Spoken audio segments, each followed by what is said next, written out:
sign this summer.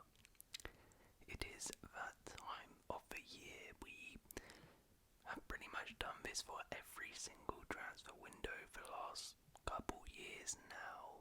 It's one of my favourite videos to make, where I essentially act as a agent, a scout for each club, and suggest one player they should sign in this summer window. As always, with these things, it is as of recording. Some of these players maybe would have moved to different clubs by the time you see this. Some of the clubs might have signed players in the position, but I've picked one player each club should sign in the Premier League. I'm going to tell you about who they should sign. Some of them I've gone for the obvious one, although some of them, most of them really, I've tried to go a little bit outside the box. So, yeah, let me know your thoughts on my suggestions, and let's just go straight into it. So, we'll go in alphabetical order, and we start with Arsenal. Victor Osimhen. Let's not mess about here. A striker is the absolute priority for Arsenal, and that is exactly what it should be. Arsenal have finished second in the last 3 Premier League seasons, and they need a goal-scoring forward to get them over the line. It's the final piece in this team, but the question is who? Now, Sesko and Gyökeres seem the two Arsenal want most, while Isak is probably who Arsenal fans want most. But I actually think Victor Osimhen would be the better fit. He's sort of like the blend between all three of them, in terms of Sesko and Gyökeres do not have the top level experience that Alexander Isak does. We're a little bit more of a risk, particularly Sesko, who is still very young, and Gyökeres, of course, has been playing in the Portuguese league, has not played in a top 5 league before. Victor Osimhen has experience at the top level. In fact, he has experience leading a team to a title, as he did with Napoli. Meanwhile, Alexander Isak, who does have that experience at the top level, would cost an outrageous amount of money. Osimhen does not have that same insane price tag. Osimhen is a lethal, proven striker, and Arsenal should just put the money down and sign him instead of buying someone like a Sesko, who could be a risk. Due to his young age, he might take some time to adapt. Victor Osimhen is ready to go and would fit straight into the team, so get it done. Aston Villa. Ben White. Now this one is a bit rogue and a bit punchy. Definitely won't happen, but I think it makes sense. Villa are in need of a new right back. Matty Cash has done a pretty good job, but is definitely upgradable, and he also needs someone to rotate with. Villa also needs some cover at centre back, with just 3 options in Konza, Torres and Mings. For that reason, Ben White would make perfect sense. He can provide cover at centre back if needed, but could come in as the starting right back too. Emery likes his fullbacks to overlap and help going forward, something White has done very well at Arsenal. And White, at his best, he can be one of the better right backs in the league. Now granted, Arsenal wouldn't want to lose Ben White, but for the right price I'm sure would sell, as Timber has now replaced him as the starting right back, and Arsenal could use that money to invest in other areas of the squad. It probably won't happen, but it would actually be a really wise move for Villa, as they could get a really good right back on hand or potential cover at centre back. Bournemouth. Pietro Gomuso. Apologies, I probably absolutely butchered that guy's name.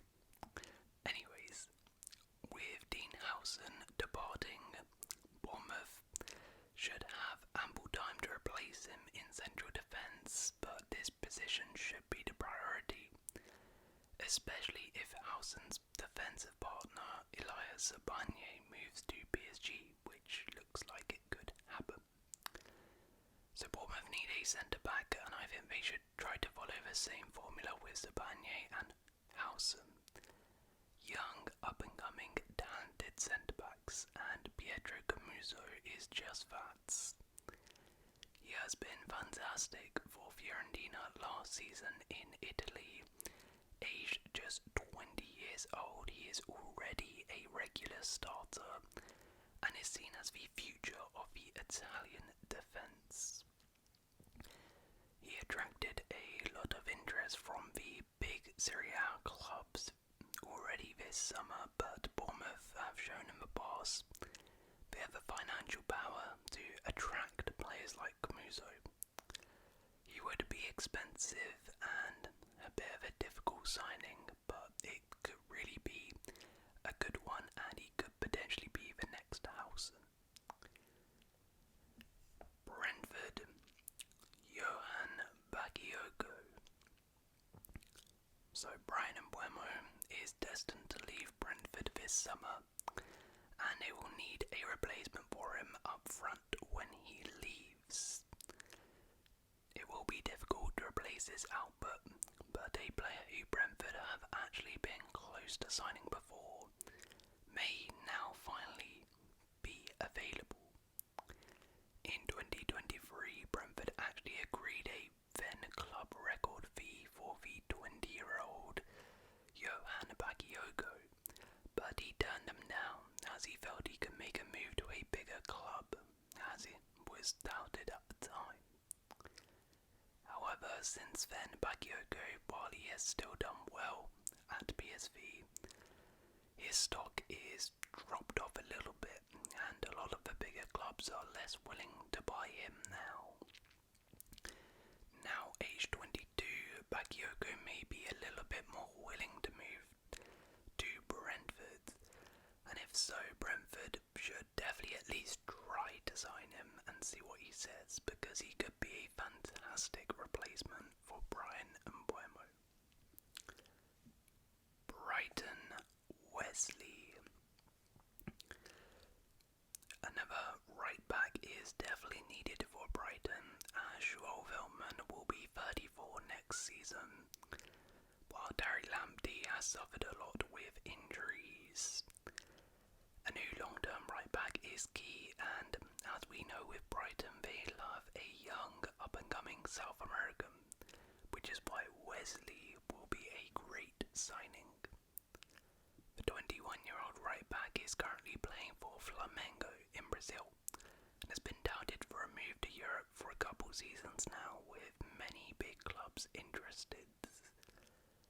He has shown, actually at the Club World Cup, his qualities, and Brighton actually have already tried to sign him this summer, with their bid getting turned down by Flamengo. They should keep trying and just get the deal done, because he could be a great right back for the now and for the future. Burnley, Armando Broja.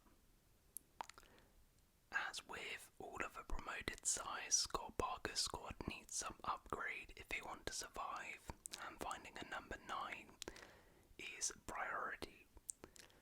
Burnley's promotion was built on an excellent defence, but goals were not always free-flowing, and they remain light in the striker department.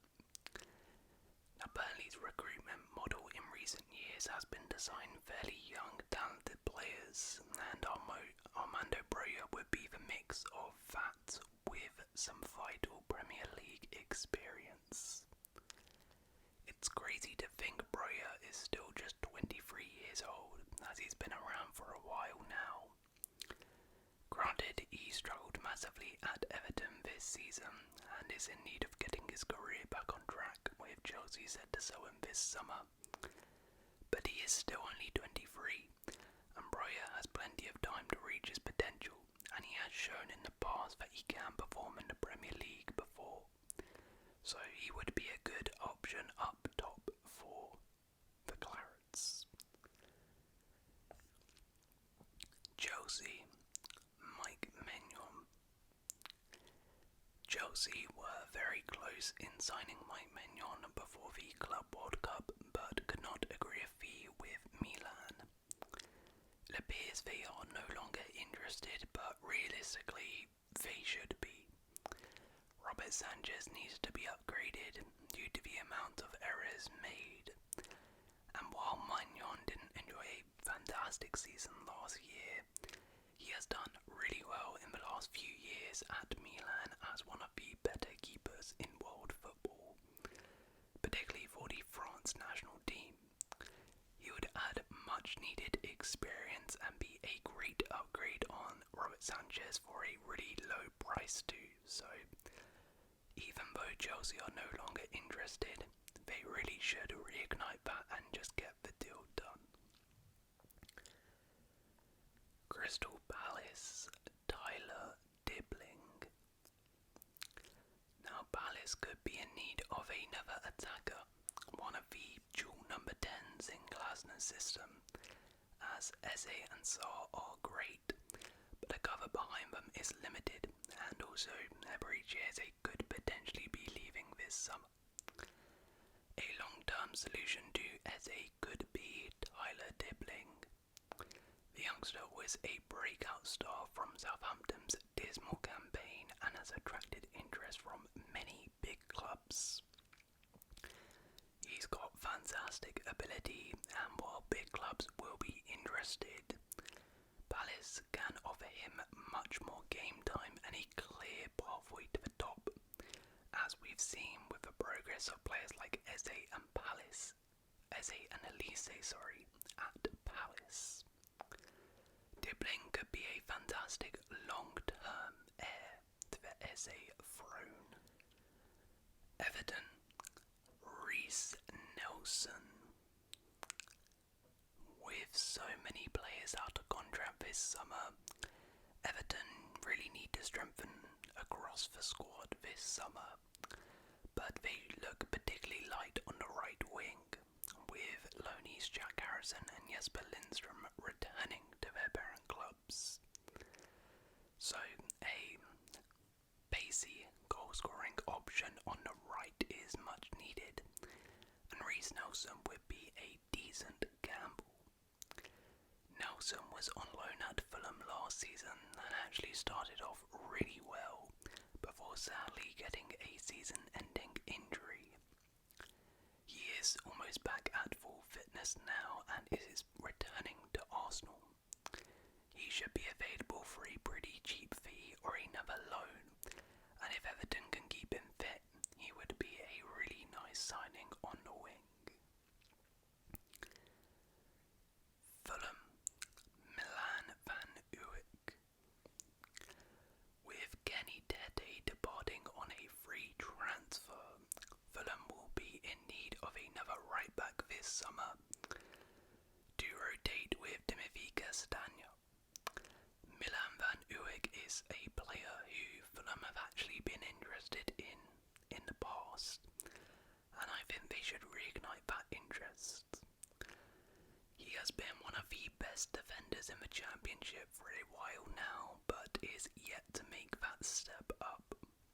At Coventry he has thrived and yet again was crucial to their second half of the season revival into the playoffs.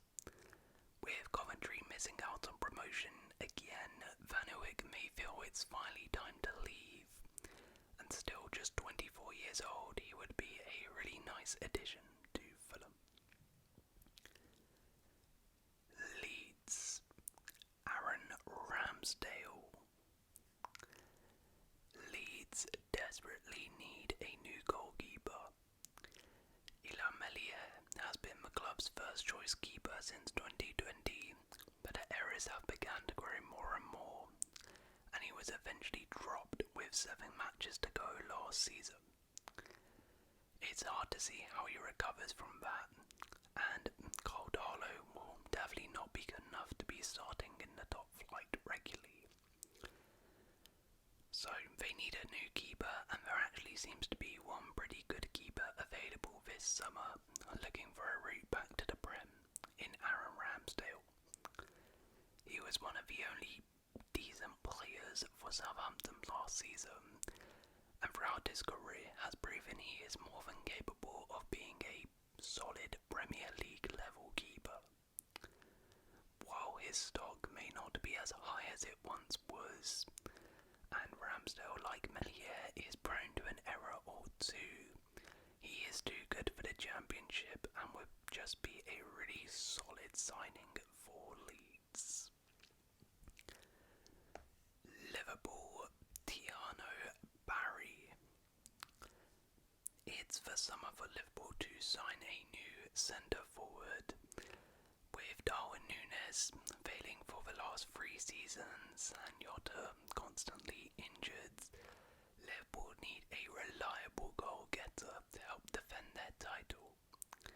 However, with the money already spent on Wirtz, Frimpong and Kirkes, Liverpool may not be willing to splash out 80 million plus on a striker. So a more budget-friendly option who could be one for the future but also a bit of a surprise package this season is Tiano Barry. Last season saw Barry net 11 goals in La Liga and assists 4 more for Villarreal. Those 11 goals saw him finish as the top scoring player in La Liga last season, aged 22 or younger, more goals than Jude Bellingham or Lamine Yamal. He is a giant at 6'5", but still has great technical ability and is still very young. He's got a £40 million release clause, so it's fairly cheap and a decent gamble if Liverpool wanted to get a cheaper striker signing. Manchester City, Dino Livramento. Having brought in a specialist left back for the first time since 2017, Man City still need a new option on the right hand side. With Kyle Walker likely to leave this summer, Matheus Nunes and Rico Lewis did a decent job but aren't really viable long-term options. Dino Livramento has been heavily linked and City should just get the deal done. It's going to cost a hefty amount, but City have already spent on most of the areas of need in the squad, so if they are serious about challenging for the title again, Livramento would cap off a fantastic window as their new long-term right back.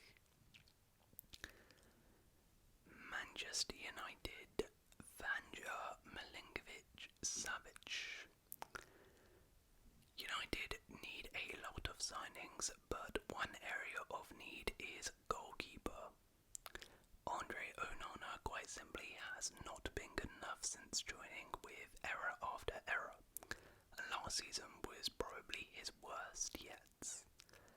It's time for an upgrade, and Vanja Milinkovic-Savic would be a sensible signing. He has been incredible in goal for Torino this season in Italy, with his shot stopping particularly impressive, something Onana has been lacking. He really wouldn't cost too much and is a decent age for a keeper. And funny enough, he actually did play for United before in the youth team, so bringing him back to Old Trafford would make perfect sense. Newcastle, Mohamed Kudus. A first 11 signing of any form is long overdue for Newcastle, and ideally it should be a out-and-out right winger, as Jacob Murphy was fantastic last season, but they should not be relying on him to repeat the same form this year. Brentford's Brian Mbeumo was the top target, but that seems unlikely, so an alternative could be Mohamed Kudus. West Ham have made Kudus available for the right price, offering him to many clubs already, but Newcastle should sweep in and take that deal. Kudus hasn't had the best of seasons for West Ham, but his quality is undeniable, and we saw the previous year just how great he can be. West Ham drop their price, Newcastle should definitely sign him, as he would add some real quality on the right wing and complete their front three. Nottingham Forest, Leon Bailey. It has been obvious for some time now that Forest need to add more options in attack, with Forest now having to play Europa Conference League games. Another option in attack to rotate with Elanga and Hudson-Odoi is needed. Leon Bailey is available after falling down the pecking order at Villa and would be a nice option. He's got a lot of quality, but hasn't really been able to show it on a consistent basis at Villa. Hudson-Odoi and Elanga kind of were in similar situations, but managed to revive their careers at Forest, and I think Bailey could do the same, whilst providing some great experience for this Forest side in Europe. Sunderland, Gustavo Harmer. It will be interesting what strategy Sunderland employ this summer. Will they splash a bunch of cash on experienced players to stay up, or will they opt to sign good championship players and hope they go down, they will be equipped to come straight back up? Well, this signing would be a little bit of both, as Gustavo Hamer would be a fantastic signing for Sunderland. Harmer scored 9 goals and notched 7 assists last season and was named the Championship Player of the Season. He has the all-round energy you need from midfield, and he can really do it all. With Joe Bellingham gone, Sunderland needs some reinforcements in midfield, and Harmer is simply too good for the Championship. He is 27 and has got a bit of experience playing in the Premier League before, so it seems a really sensible signing. Tottenham, Angelo Stieler. Tottenham's defence was a big problem last year, but it wasn't necessarily the centre-backs. The biggest reason for that was the lack of cover in front of them in defensive midfield. Ibazuma and Rodrigo Bentancur struggled on the pitch last season, and probably one of them, maybe both, will move on. While Archie Gray could be deployed there, he is still very young, so they probably need a new number 6, and Angelo Stieler could be the man. Stieler has emerged as one of the best midfielders in Germany the last 2 years, impressing massively at Stuttgart.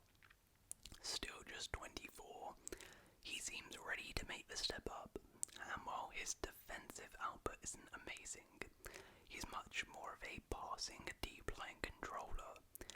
He would be a fantastic upgrade on what they already have in the DM role for Spurs.